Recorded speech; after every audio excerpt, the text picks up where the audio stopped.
The curfew tolls the knell of parting day.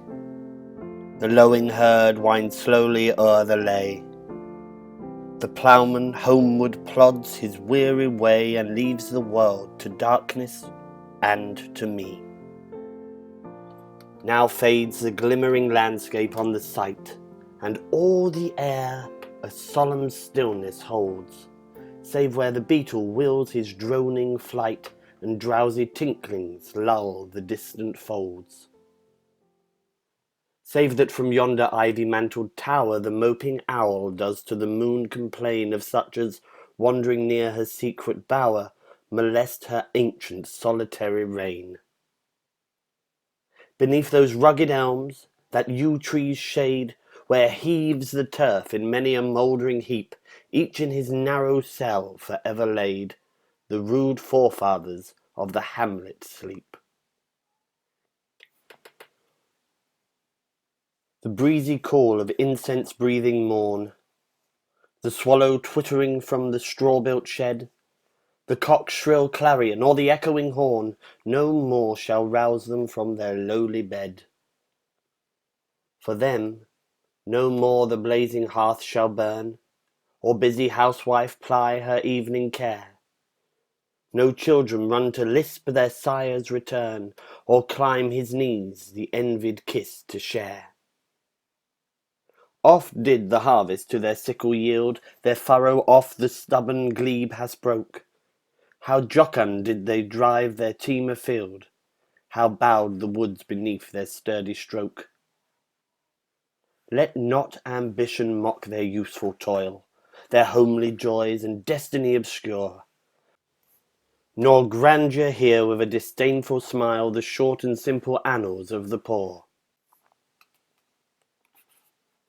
The boast of heraldry, the pomp of power, and all that beauty, all that wealth e'er gave, await alike the inevitable hour.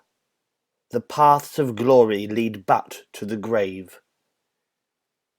Nor you, ye proud, impute to these the fault, if memory o'er their tomb no trophies raise, where through the long-drawn aisle and fretted vault the pealing anthem swells the note of praise. Can storied urn or animated bust back to its mansion call the fleeting breath? Can honour's voice provoke the silent dust, or flattery soothe the dull, cold ear of death? Perhaps in this neglected spot is laid some heart once pregnant with celestial fire, hands that the rod of empire might have swayed, or walked to ecstasy the living lyre. But knowledge, to their eyes her ample page, rich with the spoils of time, did ne'er unroll. Chill penury repressed their noble rage, and froze the genial current of the soul. Full many a gem of purest ray serene the dark unfathomed caves of ocean bear. Full many a flower is born to blush unseen, and waste its sweetness on the desert air. Some village Hampden that with dauntless breast the little tyrant of his fields withstood. Some mute inglorious Milton here may rest, some Cromwell guiltless of his country's blood. The applause of listening senates to command, the threats of pain and ruin to despise, to scatter plenty o'er a smiling land, and read their history in a nation's eyes, their lot forbade, nor circumscribed alone their growing virtues, but their crimes confined, forbade to wade through slaughter to a throne, and shut the gates of mercy on mankind. The struggling pangs of conscious truth to hide, to quench the blushes of ingenuous shame, or heap the shrine of luxury and pride with incense kindled at the muse's flame. Far from the madding crowd's ignoble strife, their sober wishes never learned to stray. Along the cool sequestered vale of life they kept the noiseless tenor of their way. Yet even these bones, from insult to protect some frail memorial still erected nigh, with uncouth rhymes and shapeless sculpture decked, implores the passing tribute of a sigh. their name, their years, spelt by th' unlettered muse, the place of fame and elegy supply, and many a holy text around she strews, that teach the rustic moralist to die. For who, to dumb forgetfulness a prey, this pleasing anxious being e'er resigned, left the warm precincts of the cheerful day, nor cast one longing lingering look behind? On some fond breast the parting soul relies, some pious drops the closing eye requires. E'en from the tomb the voice of nature cries, e'en in our ashes live the wonted fires.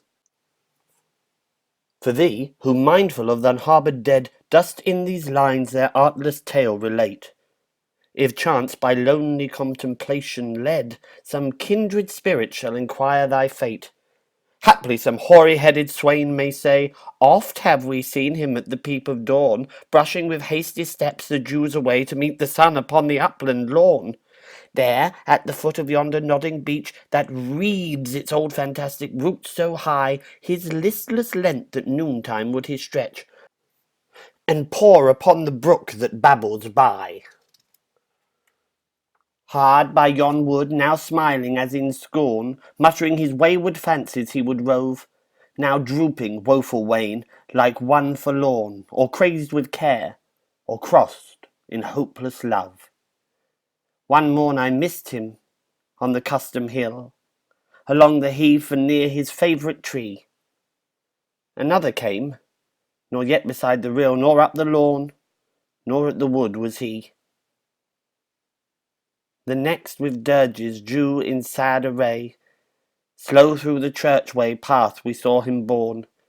Approach and read, for thou canst read the lay graved on the stone beneath yon aged thorn.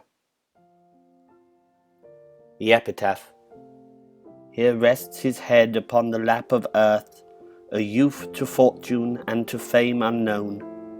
Fair science frowned not on his humble birth, and melancholy marked him for her own. Large was his bounty, and his sincere soul heaven did a recompense as largely send. He gave to misery all he had, a tear he gained from heaven, 'twas all he wished, a friend. No farther seek his merits to disclose, or draw his frailties from their dread abode. There they alike in trembling hope repose, the bosom of his Father and his God.